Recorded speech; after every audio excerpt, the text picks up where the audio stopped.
Neeraj Chopra, second throw. Falls over this time, but is so happy with the attempt that he turns his back because he's clocked beyond 80.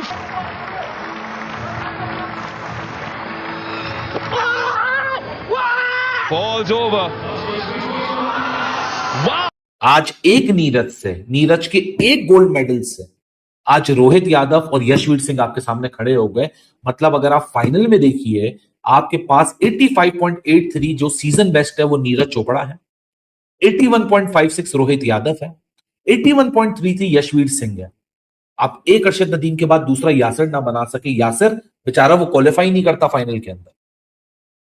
That is what the goddamn reality of Pakistani athletic industry and the athletic sports and the management and the individuals who handle it. Arshad Nadeem मुझे लगा जो पहले मोटे ताजे गैंडे type के थे ना तब बेहतर थे, और जो ये मसल बना के आए ना तो खुद ही मसले जा रहे हैं। 80 पार नहीं हो रहा, 80 पार नहीं हो रहा। ये कर देंगे, वो कर देंगे, गर्दा उड़ा देंगे, अरशद नदीम ये कर देगा, वो कर देगा। अरशद नदीम भाई कुछ नहीं कर पाया। अरशद नदीम 80 मीटर भी नहीं फेंक पाया जेवलिन, इतनी बुरी हालत हो गई उसकी। मतलब आप सोचो वो टॉप 8 में भी नहीं आ पाया, और फाइनल राउंड जो होता है ना उसमें पार्टिसिपेट ही नहीं कर पाया, बाहर कर दिया उसको, पहले डिस्क्वालीफाई हो गया भाई। वो इतनी बड़ी बेइज्जती हुई है ना पाकिस्तान की। भाई साहब पाकिस्तान वाले मुंह छुपाते हुए फिर रहे हैं। अरशद नदीम के नाम पे चौड़े हो रहे थे, अरशद नदीम खुद पतला हो गया भाई। अरशद नदीम जब गरीब थे तो भाई 90 मीटर के भाई साहब वो जेवलिन थ्रू फेंक रहे थे, और अब जब अमीर हो गए हैं तो भाई साहब बड़ी मुश्किल से 75 के रास की है। तो एंड ऑफ द डे क्या मैटर करता है भाई? गरीबी बहुत बड़ी मोटिवेशन है भाई। हाँ, जब पैसे आ जाते हैं तो भाई बंदा फिर मेहनत करना छोड़ देता है। तो इसलिए अमीर नहीं गरीब बनो। बहुत गाली निकल रही है, ब्रूसली वालों गरीब बनो, हाँ अमीर नहीं। लेकिन ये तो है निकम्मे। लेकिन अरशद ने भी अपने ऊपर खुद से कोई इन्वेस्टमेंट नहीं की। तो मैं यहां एथलीट से भी शिकायत करता हूं कि चलो तुम निकल ही गए यार, कीचड़ में ही कवल के फूल खिलते, तुम इस कीचड़ में कवल के फूल की तरह खिल ही गए, तो तुम यार अपना ही ख्याल रख लो यार। हम तो यही दुआ करेंगे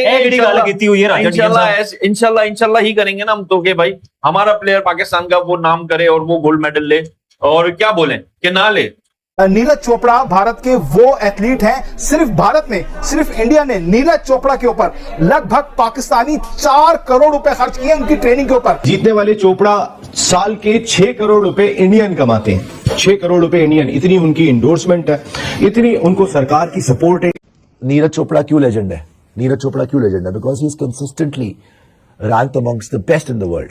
उसने पहले ओलंपिक गोल्ड जीता, फिर सिल्वर मेडल जीता ओलंपिक्स में, और आगे भी जीतेगा। अरशद नदीम का एक अच्छा ओलंपिक्स आया जहां उन्होंने गोल्ड जीता, लेकिन उससे पहले भी कुछ नहीं, और आज वो कॉमनवेल्थ गेम्स के लिए फाइनल्स में भी नहीं जा पाए, जावलिन के टॉप 5 में भी नहीं आ पाए। अरशद नदीम 80 मीटर भी नहीं पार कर पाए। बहुत बड़ी खबर, शेर के बच्चे ने मेडल जिता दिया, और क्या बात है, अपने बलबूते पे, अपनी मेहनत पे तुमने ये चीज हासिल की है, आपको बहुत बहुत मुबारक हो। जो ये शूज पहनता है वो क्या हमने पाकिस्तान में बनाए हैं? जो बेस्ट शूज जो भी वर्ल्ड के, जो भी उससे नीरज चोपड़ा से आप पूछ लें कि उसने कहां से लिए हैं, और इसको पूछ लें इसके कहां से आए हैं। तो भाईजान कुछ भी नहीं देते इनको, यकीन करें। इतना बड़ा मच्छर है वहां पे जहां बेचारों को ठहराते हैं। अरशद नदीम, जब अरशद नदीम ने पहली दफा मेडल जीता था ना, मैं उस दिन भी लाइव था। जब ओलंपिक्स का मेडल अरशद नदीम ने जीता था, रात के 2-2:30 बज रहे थे, मैं थाईलैंड बैंकॉक में था, मैंने वहां से भी वीडियो लाइव की थी। खुशी का कोई ठिकाना नहीं था, मुझे आज भी याद है। मैंने उस दिन भी एक बात कही थी, और अनफॉर्चुनेटली जो बात मैंने कॉमनवेल्थ गेम्स 2022 और पेरिस ओलंपिक्स 2024 के बाद जो कही थी, वही बात आज इवेंचुअली साबित हो गई कि अगर पाकिस्तान इस एक मेडल को 4 मेडल बनाने में नाकाम रहा, तो ये हार होगी हमारी स्पोर्टिंग इंडस्ट्री की, हमारी स्पोर्टिंग डायनेमिक्स की। हमारी जितने ये लोग हैं जो तस्वीरें खिंचवाते हैं, फोटो ऑप्स करते हैं, सर आपका प्राइम मिनिस्टर का विजन है, ये जो हरकतें करते हैं, ये उन सब की हार होगी। और सबको आप लाइन दुरुस्त हाजिर करके, आपका बस नहीं चलेगा, आप खड़ा कर दें, लेकिन कोई आपको जवाब दे नहीं होगा, कोई आप किसी से आप सवाल नहीं पूछ सकेंगे। अरशद नदीम की आज हार एक ऐसी हार है कि देखने वाले भी और सुनने वाले भी ये सवाल कर रहे हैं कि जो डिफेंडिंग चैंपियन है वो पहले राउंड में बाहर हो गया, वो टॉप 8 में क्वालिफाई ना कर सका, 4 सालों बाद वो टॉप 8 में ना जा सका। इससे बड़ा मैसिव शॉकर क्या हो सकता है पाकिस्तान एथलेटिक्स के लिए? एक ओलंपिक चैंपियन को एक एलीट सेटअप चाहिए होता है उसके इर्द गिर्द। आपको दुनिया के बेहतरीन कोचेस, आपको proper support staff, sports sciences, physiotherapy के लोग, रिकवरी के लोग, इंजरी प्रिवेंशन के लोग, रिहैबिलिटेशन के लोग, ये पूरा एक स्टाफ चाहिए होता है। एक अरसे दराज से अरशद की इंजरीज के बारे में हम सुन रहे हैं। एक एथलीट्स के लिए, एथलेटिक्स डिसिप्लिन के लिए एक कोई state of the art high performing system पूरे पाकिस्तान में मौजूद नहीं है जो कि एथलीट को उस साइंटिफिक लेवल पे जाकर तैयार कर सके। आपको ले दे के ये टीएसबी का पंजाब स्टेडियम है, यहां आप एथलीट तैयार करते हो और आपको लगता है कि वो ओलंपिक की लाइनें लगा देंगे। इंडिया के जेवलिन थ्रोअर्स आ रहे हैं, स्पेशली नीरज चोपड़ा और वो यशवीर सिंह, और जो तीसरा है उसका नाम बिल्कुल जेहन से स्लिप हो गया इस वक्त। तो ये तीन जब आ रहे हैं ना, तो इनके पीछे का जो सपोर्ट स्टाफ है वो इनकी वीडियोस बना रहा है। वो वीडियोस इसलिए नहीं बना रहा कि वो इनके इंस्टाग्राम पे डालेंगे, वो इसलिए वीडियोस बना रहे हैं क्योंकि वो वीडियो के अंदर एनालिसिस चल रहा है लाइव, साइंटिफिक बैकिंग के साथ कोच है। पाकिस्तान अरशद नदीम का कोच सलमान भट्ट साहब, वो कुर्सी पे बैठे हुए सेठ की तरह, चौधरी की तरह, वो इंतजार कर रहे हैं, हाँ अरशद लेगा तो हम जरा अपनी वीडियो बना लेंगे सेल्फी के तौर पर। ये बहुत बड़ा फर्क है। नीरज आज एक नीरज के एक गोल्ड मेडल से आज रोहित यादव और यशवीर सिंह आपके सामने खड़े हो गए।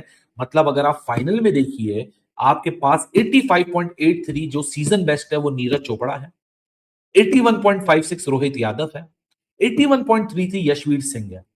आप एक अरशद नदीम के बाद दूसरा यासिर ना बना सके। यासिर बेचारा वो क्वालिफाई नहीं करता फाइनल के अंदर। That is what the goddamn reality of Pakistani athletic industry and the athletic sports and the management and the individuals who handle it. भाभी बाबू कुरैशी की इस लेवल की बातें चलती हैं और काम चलते हैं कि मतलब बंदे का दिमाग खराब होकर रह जाए कि यार ये तरीका है। मतलब पेरिस ओलंपिक्स पाकिस्तान की एथलेटिक्स के लिए एक ऐसा मोमेंट होना चाहिए था कि पाकिस्तान ने उस एक मेडल से 4 मेडल बनाने थे। उसके बाद क्या क्रेज था, Arshad Nadeem house hold name बन गया था, अरशद नदीम को ब्रांड स्पॉन्सर कर रहे थे, अरशद नदीम को पैसों की बारिश हो रही थी, बच्चे उसको फॉलो कर रहे थे, आपके पास अवेयरनेस आ गई थी क्रिकेट के अलावा। क्या उखाड़ लिया 2 साल में आप लोगों ने, सिवाय बातें करने के अलावा, क्रेडिट लेने के अलावा, तस्वीरें खिंचवाने के अलावा, प्लॉट बांटने के अलावा, गाड़ियां बांटने के अलावा किया क्या उसके साथ भी। इसमें अरशद का भी कसूर है, मैं अरशद को भी यहां बरी जिम्मा नहीं करूंगा, क्योंकि जब अरशद ने कॉमनवेल्थ जीता था ना, जब अरशद ने ओलंपिक जीता था, तो अरशद के पास उतना पैसा नहीं था कि अरशद अपने ऊपर वो पैसा लगा सके।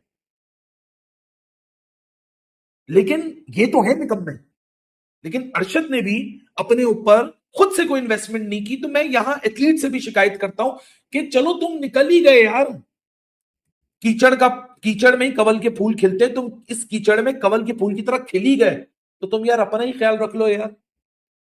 इतने सालों बाद अगर एक मेडल आ ही गया, उस मेडल को एक फाइट ही दे दो डिफेंड करने के लिए।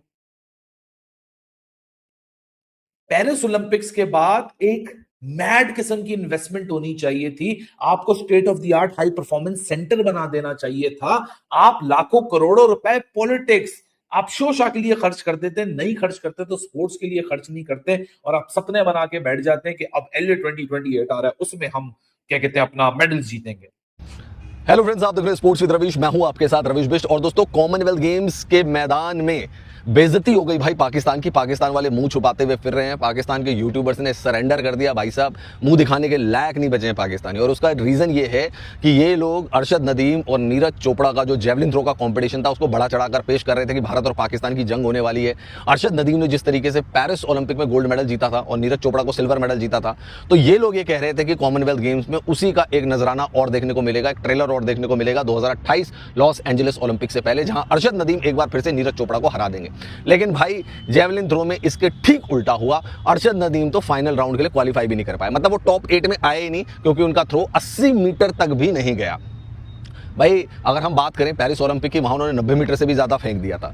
नीरज चोपड़ा 90 मीटर के मार्क को नहीं छू पाए थे, इसलिए नीरज चोपड़ा को सिल्वर मेडल मिला था, अरशद नदीम को गोल्ड मेडल मिला था। उसके बाद आपने देखा ही होगा था, सारे पाकिस्तानी बावले हो गए थे, सारे पाकिस्तानी पागल हो गए थे, नाच रहे थे, क्या बोलते हैं, इंडियंस को गाली दे रहे थे और बोल रहे थे कि हमने इनको सबक सिखा दिया, ओलंपिक्स के स्टेज में हमने नीरज चोपड़ा को हरा दिया, तो पाकिस्तान ने जंग जीत ली, जैसे इनका रोना धोना रहता है। तो इस बार भी कॉमनवेल्थ गेम से पहले पाकिस्तानियों ने बहुत हल्ला उल्ला मचा रखा था कि भाई ये कर देंगे, वो कर देंगे, गर्दा उड़ा देंगे, अरशद नदीम ये कर देगा, वो कर देगा। अरशद नदीम भाई कुछ नहीं कर पाया, अरशद नदीम 80 मीटर भी नहीं फेंक पाया जेवलिन, इतनी बुरी हालत हो गई उसकी। मतलब आप सोचो, वो टॉप 8 में भी नहीं आ पाया, और फाइनल राउंड जो होता है ना, उसमें पार्टिसिपेट ही नहीं कर पाया, बाहर कर दिया उसको, पहले डिस्क्वालीफाई हो गया भाई वो। इतनी बड़ी बेइज्जती हुई है ना पाकिस्तान की भाई साहब, पाकिस्तान वाले मुंह छुपाते हुए फिर रहे हैं। अरशद नदीम के नाम पे चौड़े हो रहे थे, अरशद नदीम खुद पतला हो गया भाई, ये क्या चौड़े होंगे। अच्छा बात भाई फिर थोड़ा सा इसकी भी कर लेते हैं, जेवलिन थ्रो में हुआ क्या है। भारत के नीरज चोपड़ा, जिनसे सबको गोल्ड मेडल की उम्मीद थी, गोल्ड नहीं जीत पाए, सिल्वर जीता उन्होंने। 85.83 मीटर का उनका जेवलिन थ्रो रहा। भारत के लिए बड़ी अच्छी बात यह रही कि यार यशवीर सिंह, मतलब बिल्कुल सरप्राइज एंट्री ली। यशवीर सिंह ने 85.41 मीटर का जेवलिन थ्रो किया और उनको ब्रॉन्ज मेडल मिला। और बात करें अगर रुमेश थरंगा की, जो कि श्रीलंकन एथलीट हैं, श्रीलंका के जेवलिन थ्रोअर हैं, शानदार फॉर्म में चल रहा था ये लड़का, इसने 89.75 का थ्रो किया और गोल्ड मेडल हासिल किया। तो मतलब इंडियन सब कॉन्टिनेंट में ही रहा, श्रीलंका वाले को गोल्ड, भारत वाले को सिल्वर और भारत वाले को ही ब्रॉन्ज मेडल मिला। देखो भाई, जब नीरज चोपड़ा ने थ्रो फेंका था 85.83 का, तो लग रहा था कि भाई गोल्ड मार लेंगे, लेकिन भाई फिर उसके बाद 89.75 फेंक दिया है रुमेश थरंगा ने। अब इन्होंने जब फेंका उसके बाद लास्ट अटेम्प्ट नीरज चोपड़ा के पास ही था कि वो अपने 6th एंड लास्ट अटेम्प्ट में 90 मीटर फेंक दे या 89.76 भी फेंक दे तो गोल्ड मेडल उनके नाम हो जाता। बट वो फाउल हो गया यार, नीरज चोपड़ा का वहां पे जीत नहीं पाए। और सबसे बड़ी बात ये रही कि यार यशवीर सिंह की अगर हम बात करें तो उनका लास्ट अटेम्प्ट था और उसी लास्ट अटेम्प्ट में उन्होंने 85.41 फेंका और ब्रॉन्ज मेडल हासिल कर लिया, और ये उनका पर्सनल बेस्ट भी है, यानी इससे ज्यादा आज तक उन्होंने थ्रो किया ही नहीं था। तो यशवीर सिंह के लिए भी जोरदार बधाइयां भैया, पोडियम में सिल्वर मेडल भी भारत का, ब्रॉन्ज मेडल भी भारत का, गोल्ड मेडल चला गया श्रीलंका के पास, कोई बात नहीं है भाई, चलता रहता है, कभी जीतते हैं कभी हारते हैं। लेकिन पाकिस्तान वाले जो दम भर रहे थे, पाकिस्तान वाले जो हेगड़ी दिखा रहे थे भाई, सारी हेगड़ी निकल के रह गई उनकी, क्योंकि अरशद नदीम तो भाई पता नहीं 80 मीटर भी नहीं गया यार उसका थ्रो, वो बड़ा 90 मीटर फेंका करता था, 80 मीटर भी नहीं गया, लड़खड़ा गया वहीं पे। और जब क्वालिफिकेशन राउंड चला था उसमें भी 7वें नंबर पर था वो, तो पहले दिन का जो क्वालिफिकेशन मार्क था उसमें 7वें नंबर पर आया था, और यहाँ तो 9वें नंबर पे चला गया। तो टॉप 8 क्वालिफाई करते हैं, क्वालिफाई ही नहीं कर पाया अरशद नदीम। तो भाई पाकिस्तान की ना भयंकर वाली बेइज्जती हो गई, मतलब क्रिकेट के मैदान में भी पिल रहे हैं, वहाँ वेस्ट इंडीज़ धो रही है इनको, यहाँ से भाई साहब इंडिया के साथ टक्कर लेने आए थे, इंडिया वाले सिल्वर ब्रॉन्ज ले गए, और ये भाई साहब कहाँ गए डिस्क्वालीफाई में पता ही नहीं लगा। जय हिंद दोस्तों, जैसे कि आप सभी ने देखा है कैसे पाकिस्तानी मीडिया का रोना धोना मचा हुआ है, क्योंकि भारत से नीरज चोपड़ा और यशवीर सिंह ने मेडल ले लिया कॉमनवेल्थ गेम में, और वही पाकिस्तानी अरशद नदीम जो थे वो आउट हो गए, मतलब कि उनको वहां से भगा दिया गया, मेडल नहीं जीत पाए। पाकिस्तानी मीडिया यहाँ पे बहुत ज्यादा उम्मीद कर रही थी कि अरशद नदीम और नीरज चोपड़ा के बीच में बहुत ज्यादा मुकाबला होगा, बट नीरज चोपड़ा और अरशद नदीम के बीच में जो था जमीन आसमान का फर्क था। क्या बोलते हैं, अरशद नदीम जो थे वो 9वें स्थान पे आए और नीरज चोपड़ा जो थे वो दूसरे स्थान पे आए, उनको सिल्वर मेडल मिला। तो दोस्तों इसके ऊपर आप सभी क्या राय अपना कमेंट बॉक्स में जरूर रखिएगा, चैनल को सब्सक्राइब, वीडियो को लाइक जरूर करिएगा, ऐसे मजेदार वीडियो मैं लाता रहूंगा।